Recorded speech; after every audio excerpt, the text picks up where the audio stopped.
If you're experiencing lag spikes while playing Roblox, there are several steps you can take to optimize your gaming experience. Follow these steps to help reduce lag and improve performance. Step 1. Check your internet connection. Ensure that you have a stable and fast internet connection. Use a wired connection if possible, as it tends to be more reliable than Wi-Fi. You can also run a speed test to check your internet speed and stability. Step 2. Adjust in-game settings. Lower the graphics settings in Roblox. Go to the settings menu in the game and reduce the graphics quality.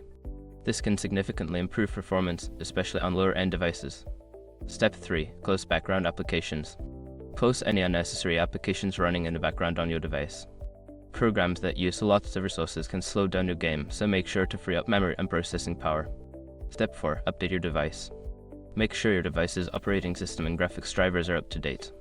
Updates often include performance improvements and bug fixes that can help reduce lag. Step 5. Use a different server. If you're still experiencing lag, try switching to a different server. Some servers may have better performance than others, so finding one with fewer players or less demand can help improve your experience. By following these steps, you should be able to reduce lag spikes and enjoy a smoother gaming experience on Roblox. Happy gaming!